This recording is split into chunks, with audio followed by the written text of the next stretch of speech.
Hi, everybody. Will here with this week's interview chair. We have Amy Rodrigues. So sit back and enjoy an hour with Amy Rodrigues.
Okay, ready?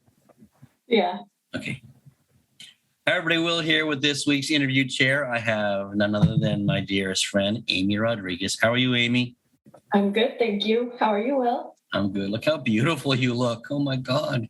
Well, thank you. And you get this to stare at for the next hour. Oh, that's okay. Where are you at? I'm in British Columbia with my boys. I was judging on the weekend, and then we're spending the week here just to hang out. We went whale watching yesterday. So, very fun. Yeah. I love whale watching. Yeah, I noticed not your normal background. No. I tried to tidy it up, and it's earlier here, so. But yeah, it was fun. We saw humpbacks, we saw orcas. It was fun. Oh, very good. Yeah. All right, we better get. It's not about me. It's about you. I'll interview you though. No. You can do that. Maybe someday. Okay. All right, let's start. How old were you, and how did you get started in the world of dogs? I feel like this story has been told before. No, do you know? No, go. Oh, okay. My parents started in mixed bred dogs that they competed in obedience with. And about the time my mom was pregnant with me, which I'm the sixth child, Wow. The youngest, I'm the baby, they got their first Brittany. And Gretchen Schultz's parents, Walt and Joe Schellenbarger, saw them walking through the dog show with their Brittany. And I think I was just a baby at the time, and Joe took my mom aside and said, "Let me teach you how to show dogs, because that's one of the most beautiful Brittany's I've ever seen." So Joe and Walt actually taught my mom and dad how to show dogs. And then I grew up going to the dog shows with them. There's a 7-year age gap between my brother and I. He's the next oldest from me. And so none of my brothers and sisters wanted to watch me while my parents went off to dog shows. So I had to go to the dog shows, and I was addicted. There's pictures of me with the, pink foam rollers in my hair, curlers, and sleeping in the dog crate with the Brittany. And so, of course, I wanted to show dogs when I got older. I started showing when I was 6, and I think I still hold the record, maybe not. I won the Brittany National when I was 9 years old with a dog that was 1 month older than I was. Wow. I think that's a record that no one else has. I've never heard of that. So Lamar Mathis, I'm not even going to say the year because I almost aged myself there. No, I was 9 years old, and it was a great time, yep. Then I was hooked after that. I think I won my first Best in Show at 12 with the son of the dog that I won the national with. And then it just kept rolling from there. How did it keep rolling? How do you decide that you wanted to be a handler? But you're 12, so I'm going to be a handler. So I don't think I ever thought I was going to be a handler. I did start getting, I remember I got flowers sent to me from different handlers after I won my first Best in Show. And I was thinking that was kind of odd. But Danny Canino actually came up to my mom when I was 12 and said, I know she's too young to really work, but I want to teach her because I think she's like got raw talent and she needs to start learning other breeds. So whenever she was around, my mom would let me go work for her. And my mom was always scared because I was a tiny little thing growing up. There were always the stories of my knee-high socks. Do you remember those? Have you ever heard those? No? So you don't remember. I had to wear knee-high socks because I had the skinniest little legs. And so my nickname for a long time was Bobby Socks. So my mom was worried about Danny's Rottweilers knocking me over. But I loved working with the Rottweilers, Clumbers, Papillons. And then from there, I've been blessed to work for some great names, I think. Mike Shea, and he was a great groomer. You remember Mike, yep. Right? And then Corky and Sue were the last handlers that I worked for before I was started to show some on my own. Now, how old were you though? When you worked for Danny, you were young, so you probably didn't work full time, right? No. Who was your first full time job? Pam and Leroy Stage. Do you remember That's those a name names? I don't know. No. Okay. Pam eventually married Mike Shea. Okay. But before that, she and Leroy, she had some top winning Dalmatians.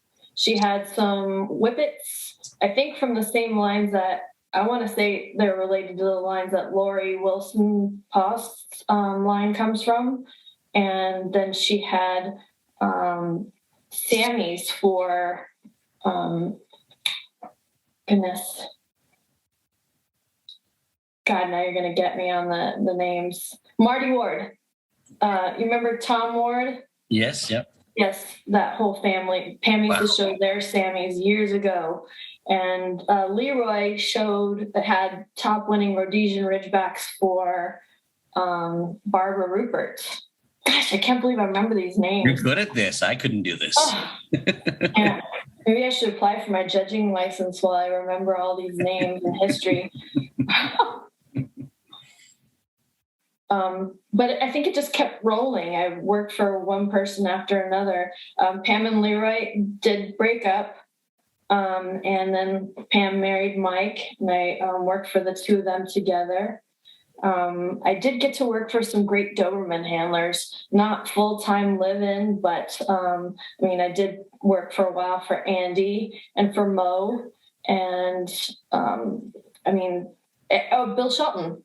Oh, Bill Shelton as that's well. a great trio of Doberman handlers. Wow. Mm-hmm. I always question, after working for them, how did I get into golden retrievers? Why wasn't I more of a Doberman handler? But I did. They were amazing, all three of them in different ways. Amazing to learn from on how to handle a dog. Yeah, I'm sure. And that would be amazing to learn from those three, or just even one of them. Yeah. They're all just amazing. Wow. Mm-hmm. One of the best things Bill Shelton ever did was he made you believe in your own abilities. And if you were in a winner's class and he won multiple classes with dogs and you were his assistant and he said, take this one back in, he would be encouraging you to try to beat him to win. And I remember thinking, when I become a professional handler and I have an assistant, I want to be the same way, because that built something within me to be more competitive and try to win. So I will always thank him for that. What a great trait. He's like that judging too. And you never see an exhibitor leave his ring unhappy, no matter what they get from him. I stopped him one time and asked him, because I just found it amazing. They were all happy. I think he laughs a lot and he enjoys it a lot, so it kind of carries. He told me he tries to say something nice about every dog he examines. Mm-hmm. And it's true. If you listen to him, like not so much with people he knows, but if you listen to him, you can see him discussing things with the exhibitor on the table, and they always leave happy, Mm-hmm. All right, keep going. Sorry. No. What's the next question? I want to keep going. Where did it go from the Doberman handlers? You're not a professional handler yet. Okay, from the Doberman handlers, there were times that I worked off and on for Bill and Taffy because I was working for Corky and Sue, and they had my friend Jessica Wee Wee was their assistant. And when we, because she and I were both really heavy in school, we couldn't travel with the handlers that we worked for. So if Corky went to Northern California, Corky and Sue went to Northern California, and Bill and Taffy came south, we kind of switched and worked for each other's bosses for those given weekends because I stayed south and she stayed north. So I did work for them, but not as a live-in, just at shows. I remember getting to work for them at like Great Western Terrier Association, getting a bunch of terriers ready. And that's when I met Gabriel, because Gabriel was working for them at the time. And that's about the time that I started getting into smooth fox terriers as well. And I loved the breed and loved looking at them. But coming from sporting dogs, a lot of them weren't the greatest of walkers. And so I would pick Gabriel's brain all the time and ask him, why this, why that? And I think he got sick of me, but he was a great teacher about terriers as well. So then I think I went to UCLA, and when I was in college, I didn't really get to help handlers that much. I would do big events here and there, but I wasn't a full live-in assistant. And I actually... What did you take in college? I'm going to interrupt you. What did you take in college? English. Yeah, English. A lot of reading, a lot of writing, which is probably why I do what I do now. And out of college, I worked for a company as a systems analyst. So I was doing a lot of computer work. I actually even hired handlers to start showing my dogs when I was working. Gabriel showed some, but I think Woody showed more of my smooths for a little while. And I think Peter and Beth had some of my smooths on the East Coast as well. Yeah, that's summarizing everything up really, really fast. There was a point, though, that someone asked me to come back to showing dogs full time and make it a business. And I kind of hated always being called a weekend warrior. Do you know that term? Mm-hmm. We all know those people. Yep. I mean, you work so hard during the week at your normal job, and when you come to the dog shows, you're just a weekend warrior because you haven't really paid your dues all week long working on those dogs. So it was an opportunity to see what could I really do in dogs if I dedicated my life to just it. And I was thankful for my computer skills, bring them into showing dogs and using them for invoicing, creating schedules, keeping on top of having it as my own business. And my first big winning dog on my own as a handler was a golden retriever bitch, Terran's impeachable offense. Her call name was Monica. And I think she kind of put me in the realm of being a professional handler. So how old were you at this point starting out? Mid-20s, I want to say. Yeah, mid-20s. And I was breeding smooths at that point in time. I really hope I'm not leaving anybody out because there were so many people that were so important to how I became who I am. I hope I'm not leaving out a name, and if I am, I will apologize to you later. Well, don't worry, we still have time, and hopefully we can get. I'll get more mentors out of you. Yes. Okay. So Sandra Kim Hoffman was a lady in New York that was told that I was a talented handler, and she sought me out to show dogs for her and convinced me to quit my job and just show dogs. And what breed did she have? She had Monica. Oh, okay. I'm sorry. Golden retrievers. Yeah. So, and then Mr. Michael Faulkner. I just saw Michael this week, and he was on the panel with me. Or I was on the panel with him. another huge, important mentor asset in my life. I would always pick his brain when I was learning golden retrievers, and I asked him about my grooming on Monica. How did it all look? And he came at a show to come look at her and tell me what he might do different. And then he noticed I had this smooth fox terrier in the end run. And he's like, oh my God, that dog is beautiful. That dog should be being shown full time. He's absolutely amazing. And I said, oh, it's just my own dog, you know. And then he spoke to Sandy Hoffman, and they owned him together. And then that was Tux, which was my first big winning smooth fox terrier. And I think he still holds the record for breeder owner handled fox terrier, best in show winner. Wow, that's crazy. I didn't know that about Michael. Yeah, wow. Michael was involved with helping my smooth line ever be known or be famous or have an owner that would believe in them. So, yep, Michael Faulkner. If on today's the other videos I do, he's in the 10 questions. I asked 10 questions of Michael Faulkner. It was a lot of fun. So. And he's so quick-witted too. You know, he's another person we can all learn a lot from.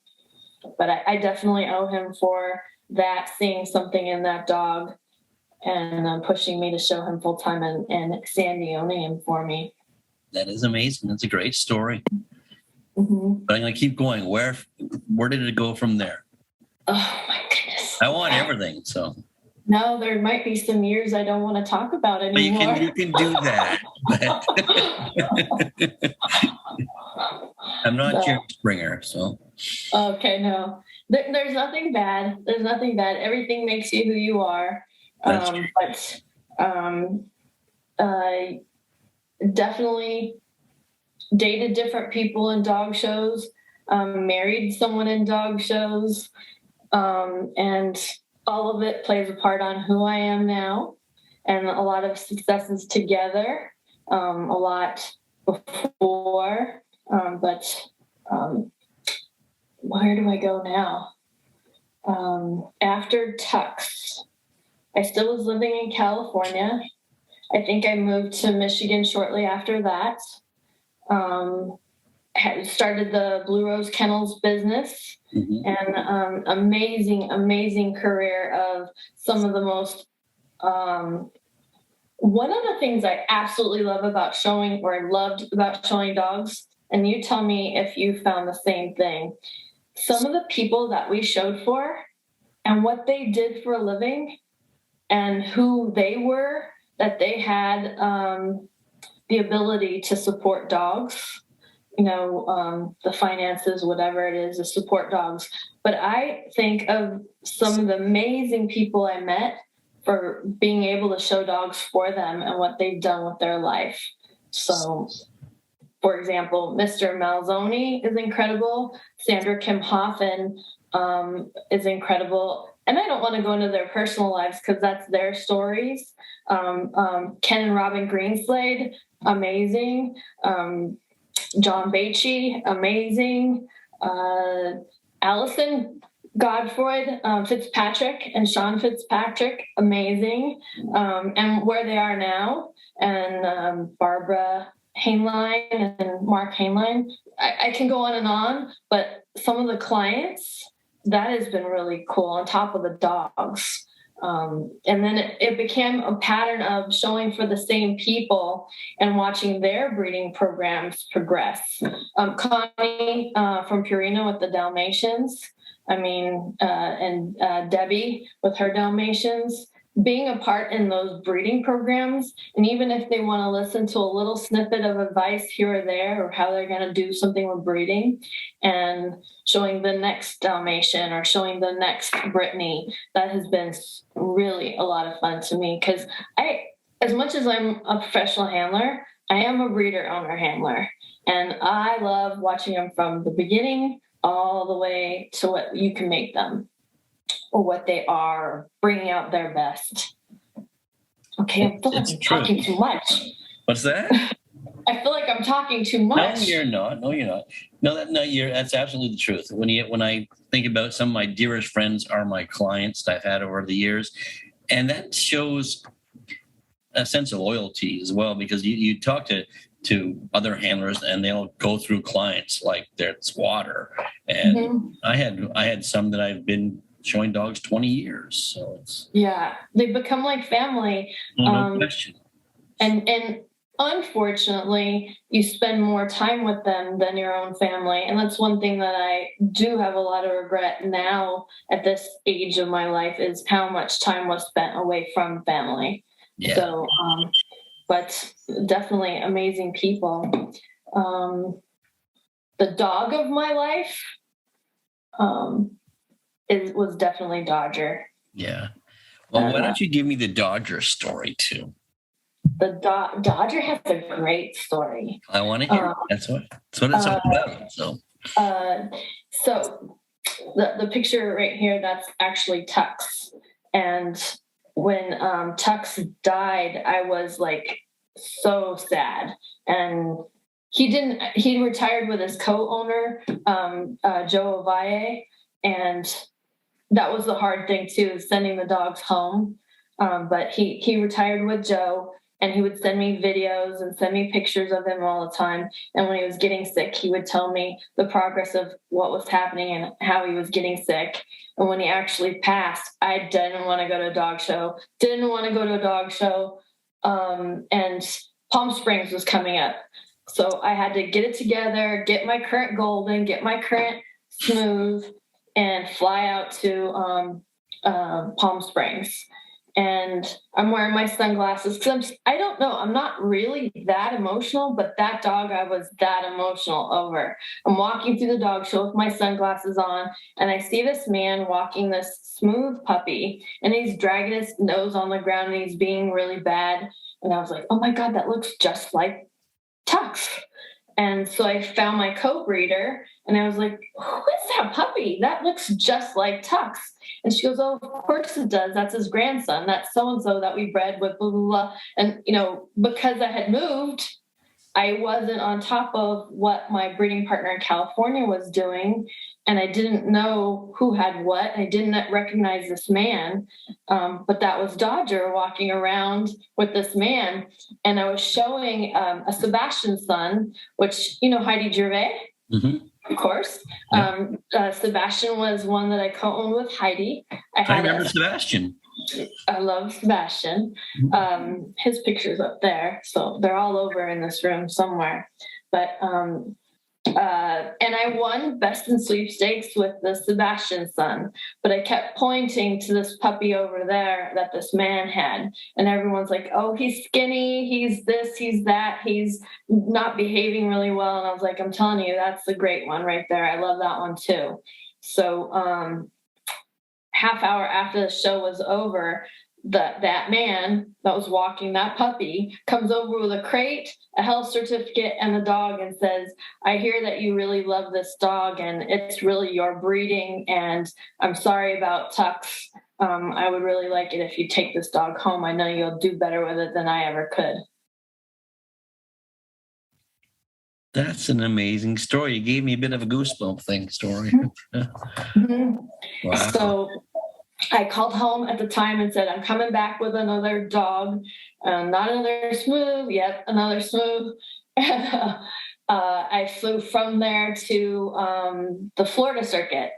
And this Smooth kept climbing out of the X pen and finding me wherever I was in the dog show. And so there was like an instant bond. He knew that I fell in love with him, and he fell in love with me. 3 times, I think, he got out of that X pen before I put a top on it, so he couldn't do it anymore. But and then it was just trying to get him to learn to put his head up and find. He was totally the ugly duckling story, because he had no confidence in himself. And then he became this swan that loved being a show dog, and always did it on a loose leash, holding his own head. So Dodger, I always say that when I looked at Dodger in the eyes, I could see Tux. And so they were almost one and the same. the two dogs, but I was definitely blessed to have two of them. And then again, there's more than two, because then there's Devitt and Sebastian and all the other guys in between. Now Desmond and Frank. I've been blessed with some really great smooths. That's an amazing story, though. Wow. Yeah. All because someone was generous enough to share this dog, so I was super happy. Well, you have a keen eye for dogs, obviously. What about any dogs that you wish you'd been a part of, or that have made a great impact on you that you weren't involved with, but aren't being shown right now? That aren't being shown right now. I'll never forget the Irish Setter dog you showed. I love that dog. I think I told you that 1,001 times. Piper, yeah. Oh, that was like one of my favorite dogs I ever saw that I never showed. How long ago was that? That was around 2004, 2005. Yeah. And I was hunting that dog down for a puppy out of him in the worst way. I so badly wanted something, because he was one of the most beautiful Irish setters I've ever seen. Yeah, he was one of my buddies too. He was like a person. He came with me, and I'm sure he understood every word I said. He was incredible. So. Mm-hmm. I absolutely loved growing up watching Indy and Andy. I thought that was they were an amazing team, and she was beautiful. Growing up, I loved Mick, and the Kerry Blue was just beautiful to me. Let's see. Gosh, there's too many to say. I remember seeing the Frenchie that can't say anything about any current dogs. So you can cut that out. Yeah. Cut that out. We didn't get a word. We didn't say who it was. Doesn't matter. So. Okay, good.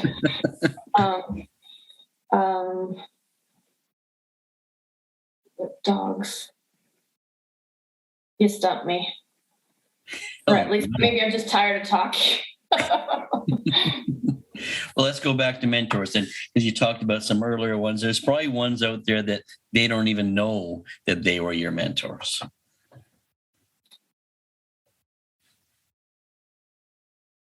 I think that a lot of the people that I had as breeding partners through the years maybe didn't get as much credit as they deserved, because my name was more well known at the time.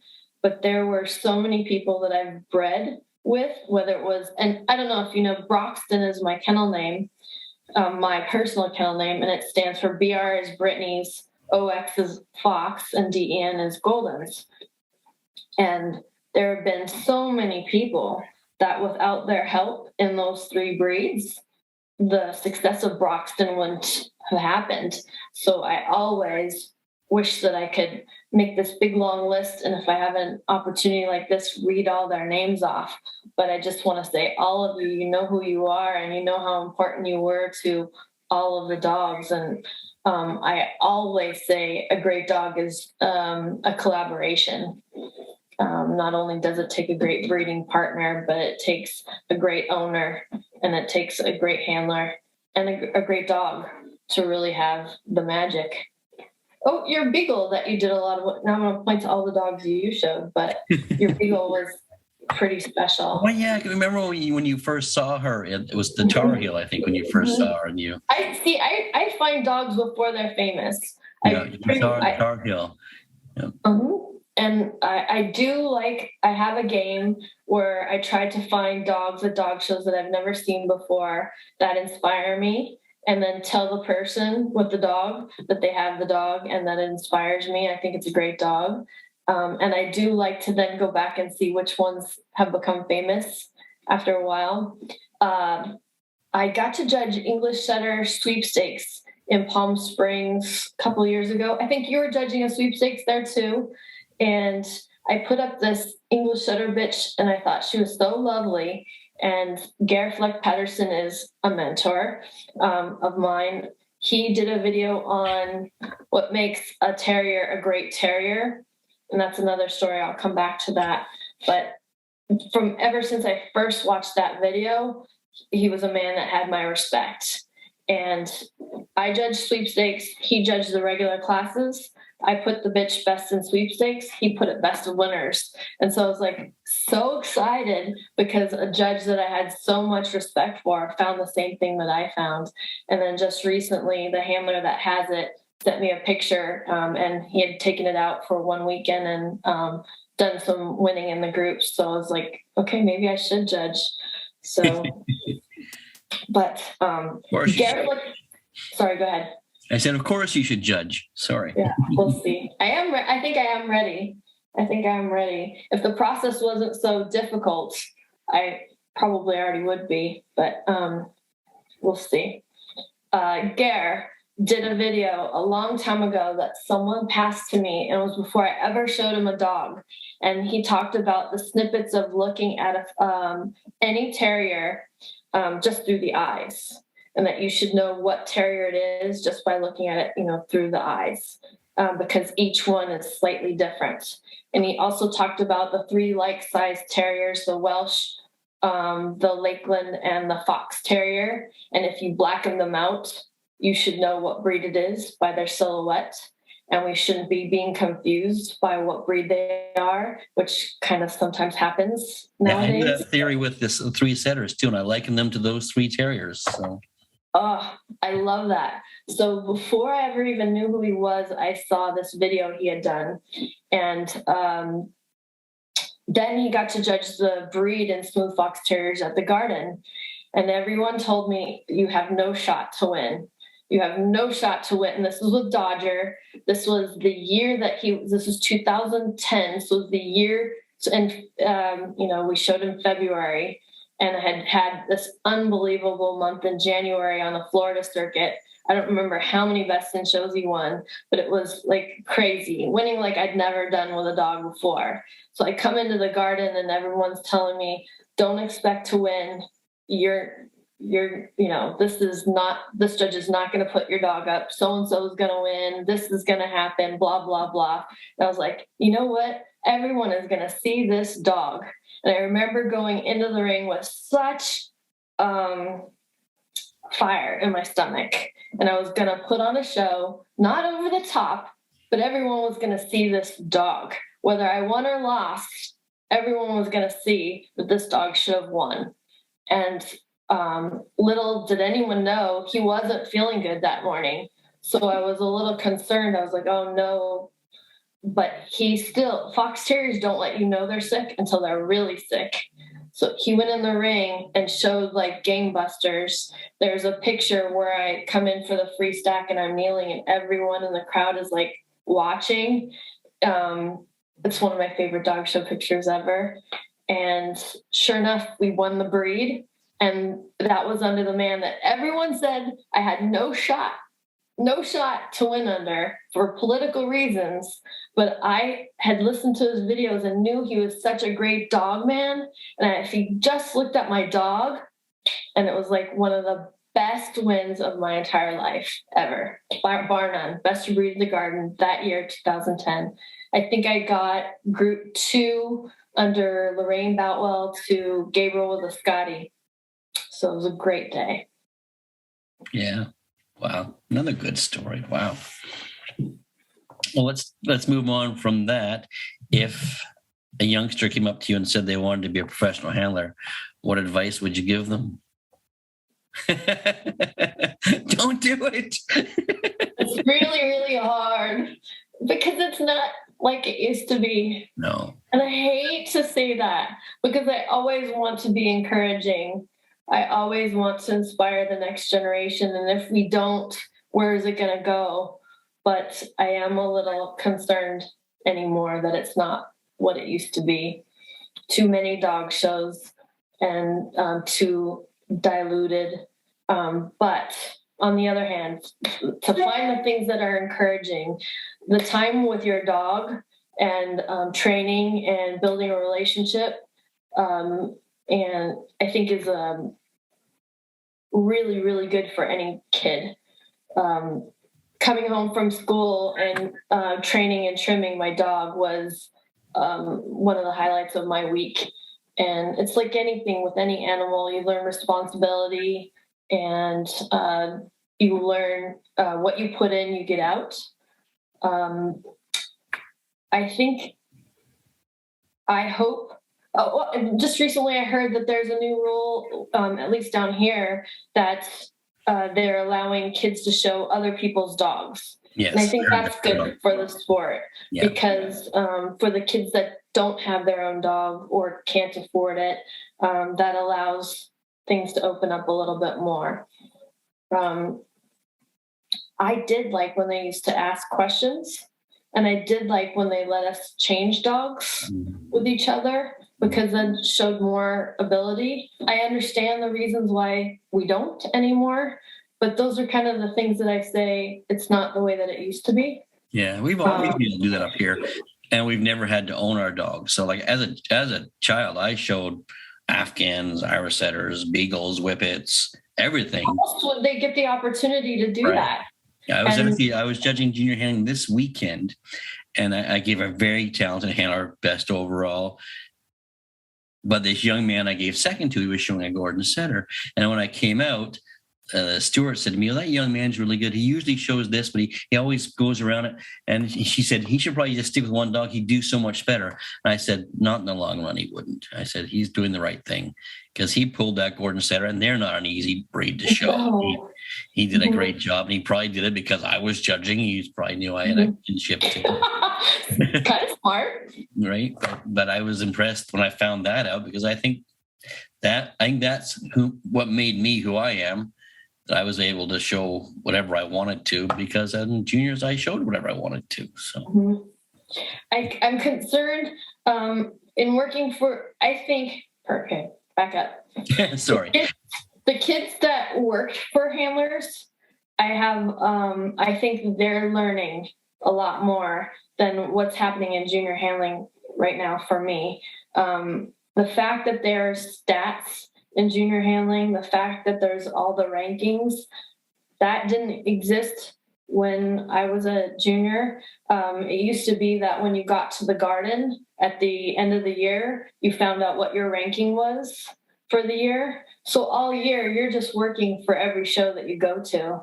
And the camaraderie was much more there. We were all friendly with each other, because I don't think anyone was keeping score. Mm-hmm. And I think now with that ranking system, the kids are becoming like the adults and a little bit too obsessed with the rankings instead of enjoying what the sport's supposed to really be about. That makes sense.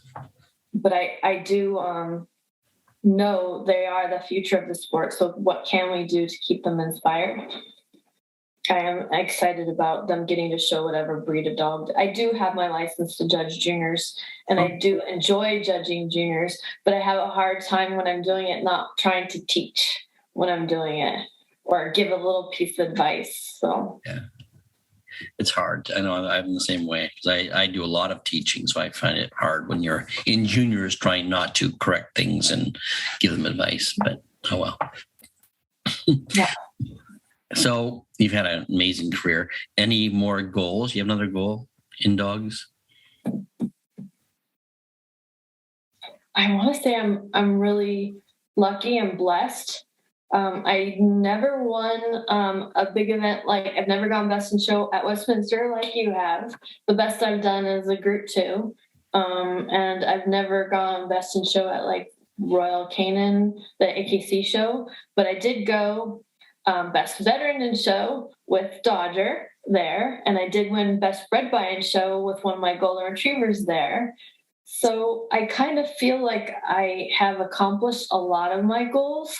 And I'm very, very thankful for the opportunity to stop the systems analyst job and see what I could do. And I feel like I accomplished a lot, and I'm thankful for that. I hope that I shared a lot of knowledge with people along the way and mentored a lot.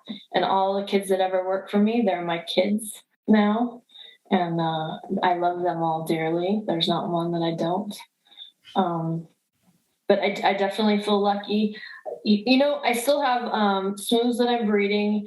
The Brittany, I love my Brittany's. I don't actively breed them as much. I more breed them with my breeding partners, but I'm pretty proud of the one that's out that's doing some winning up in your country.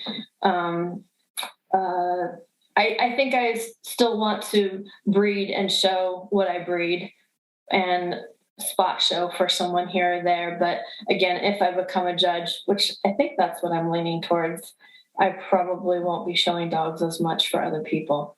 Right. Okay. I think the best way for me to give back now is probably to judge. I agree. I think we all need to do that. So one more question. Uh-oh. Yeah, I know. Everybody says to this question.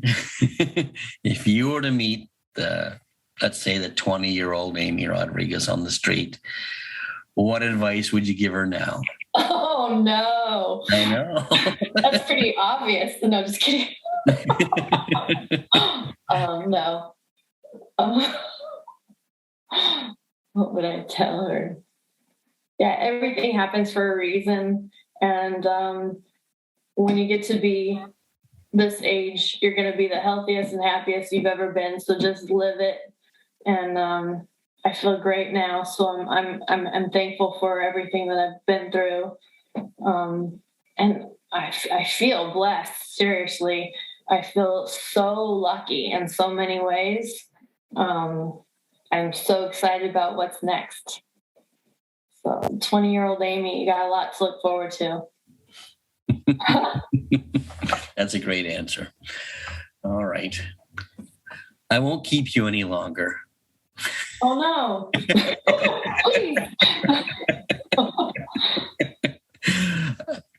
But thank you. Thank you, Will. Good to see you again.